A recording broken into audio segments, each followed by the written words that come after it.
ভারত বিরোধিতা করা তার অন্যতম কাজ হয়েছে এবং যেভাবে পাকিস্তানের সেনাবাহিনীর সাথে এরা তুলনা করছে, আগামী দিনে এরা ভারতীয় সেনাবাহিনীর সাথে লড়াইও যাবে কিনা সেই বিষয়ে তো আমাদের চিন্তার ভাবনার বিষয় এসে গেছে। বাবুর কথা যত কম বলবেন ততই ভালো।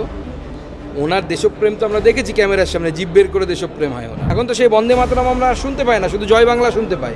বন্দে মাতরমটাতে ফিরে আসুক তৃণমূল কংগ্রেস, দেশের কথা ভাবুক, দেশের জাতীয়তাবোধ নিয়ে আবার লড়াই করুক, আমরা সেটাই চাই। তৃণমূল কংগ্রেস আসলে আদপে একটি দেশ বিরোধী শক্তিতে ধীরে ধীরে রূপান্তরিত হচ্ছে বলে আমার মনে হয়। এখানে বাঙালি দুর্গাপুজো করে ভারতবর্ষের বিভিন্ন প্রান্তে, সেই সমস্ত জায়গায় গিয়ে আমরা পুজোর আগে বা পুজোর পরে তাদের সাথে শুভেচ্ছা বিনিময়।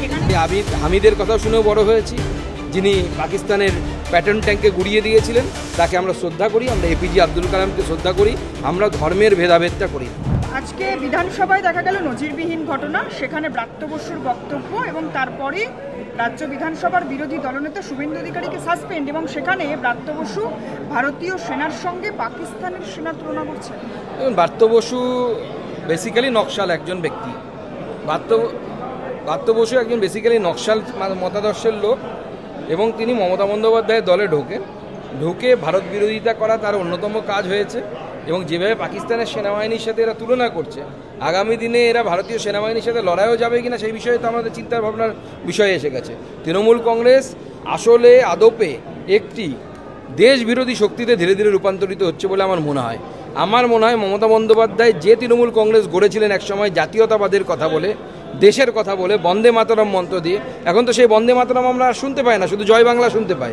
বন্দে মাতরমটাতে ফিরে আসুক তৃণমূল কংগ্রেস, দেশের কথা ভাবুক, দেশের জাতীয়তাবোধ নিয়ে আবার লড়াই করুক, আমরা সেটাই চাই। তমলুকের এক তৃণমূল নেতাকে দেখা যাচ্ছে যে কাউন্সিলর, তিনি কান ধরে উদ্ঘোষ করছেন, কারণ শিক্ষক নিয়োগ দুর্নীতিতে দলের নেতারা টাকা নিয়ে মুখ খুলছে না, গোপনে যোগাযোগ রেখেছে তারা শুভেন্দু অধিকারীর সঙ্গে। তো কান ধরে প্রকাশ্যে ক্ষমা চেয়ে উদ্ঘোষ করলেন তৃণমূল কাউন্সিলর। দেখুন, তৃণমূলের বহু নেতাকে এখন কান ধরে উদ্ঘোষ করতে হবে, নতুন কিছু নয়। আমাদের কোনো নেতার ঘাড়ে দোষ চাপিয়ে দিয়ে কোনো লাভ নেই। এইভাবে উদরপিণ্ডি বুধর ঘাড়ে দেওয়া যায় না। নিজেদের দায়িত্ব নিজেরা নিন। আপনারা যে টাকা খেয়েছেন বা যাদের নাম লিস্টে এসেছে তাদেরকে আমি অনুরোধ করব, কারা কারা টাকা খেয়েছে সেই নামের লিস্ট দিন। সেই নামের লিস্ট আমরা জেলায় জেলায় টাঙাবো, ছবি সহ টাঙাবো, কালার ছবি থাকবে, A4 সাইজের, একদম চিন্তা নেই। বিজেপির নেতারা পুজোর পরে বা পুজোর আগে প্রবাসে যাচ্ছে। আমরা বিভিন্ন জায়গায় যাব। আমাদের পার্টি থেকে ঠিক করা হয়েছে যে যেখানে যেখানে বাঙালি দুর্গাপুজো করে ভারতবর্ষের বিভিন্ন প্রান্তে, সেই সমস্ত জায়গায় গিয়ে আমরা পুজোর আগে বা পুজোর পরে তাদের সাথে শুভেচ্ছা বিনিময়। রাজনীতি মানেই হচ্ছে জনসংযোগ। রাজনীতিতে আমরা সবসময় জনসংযোগের উপরেই বেঁচে থাকি। রাজনীতিতে মানুষ বা নেতা যখন জনবিচ্ছিন্ন হয়ে যায়, তখন রাজনীতিবিদের আর কোনো কাজ থাকে না। দিল্লির নেতারাও কি এখানে আসবেন? কতজন আপনারা পশ্চিমবঙ্গের বাইরে দুর্গাপূজার সময় সব জানিয়ে দেওয়া হবে, ক্রমশ প্রকাশ্য, এখনো সব তৈরি হয়নি। এটার মূল উদ্দেশ্যটা কি? মূল উদ্দেশ্য হচ্ছে বাঙালি যেখানে যেখানে আছে তাদের সাথে ভারতীয় জনতা পার্টির নিবিড় সম্পর্ক, সেইখানকার, সেই জেলার, সেই রাজ্যের স্থানীয় বিজেপি নেতাদের আছে। বাংলার নেতাদের যেন আরও গভীর সম্পর্ক হয়, নিবিড় সম্পর্ক হয়, সেই জন্য এই প্রচেষ্টা করা হচ্ছে। আচ্ছা, দিল্লি থেকেও কেউ আসার সম্ভাবনা শুনছি নাকি, প্রধানমন্ত্রী বা স্বরাষ্ট্রমন্ত্রী তারা এবারে? দেখুন, আমরা তো চাই যে কেন্দ্রীয় নেতৃত্ব আমাদের দুর্গাপুজোতে আসুন। গতবারও জেপি নাড্ডা সাহেব এসেছিলেন, এবারও আমরা মাননীয় প্রধানমন্ত্রী, স্বরাষ্ট্রমন্ত্রী সবাইকেই বলি, কিন্তু সবাইকে তো পাওয়া সম্ভব নয়, আপনারা বুঝতে পারেন।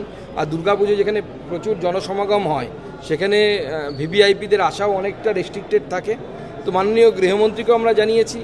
আমরা দেখি, অপেক্ষা করছি তাদের কাছ থেকে যদি কোনো পজিটিভ কোনো নিউজ আসে আমরা আপনাদেরকে জানাবো। ঋতব্রত বন্দ্যোপাধ্যায় বলছেন যে ঝন্টু আলী শেখকে শেষ শ্রদ্ধা বিজেপি জানালো না, তারা আজকে সেনাকে নিয়ে দেশপ্রেম করছে। দেখুন, ঋতব্রত বাবুর কথা যত কম বলবেন ততই ভালো।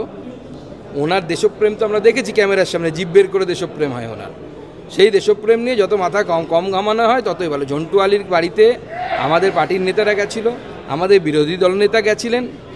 আমরা যে কোনো ভারতের জন্য প্রাণ দেয়া, যে কোনো শহীদ বা ভারতের জন্য যারা প্রাণ দেয় তাদেরকে আমরা সম্মানের চোখে দেখি, এবং আমরা বিশ্বাস করি যে আমাদের এই বলিদানীদের জন্যই ভারতবর্ষটা টিকে আছে। সে ঝন্টু আলী শেখ হোক বা অন্য কেউ হোক, আমরা তাদের মধ্যে কোনো বিচার করি না।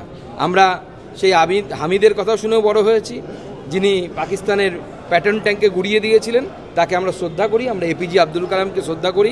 আমরা ধর্মের ভেদাভেদটা করি না। আরো ভালো ভালো খবর দেখতে সাবস্ক্রাইব করুন বাংলা হান্টের ইউটিউব চ্যানেল। বাংলা হান্টের আরো খবর দেখতে নজর রাখুন। বাংলা খবর মানেই বাংলা হান্ট।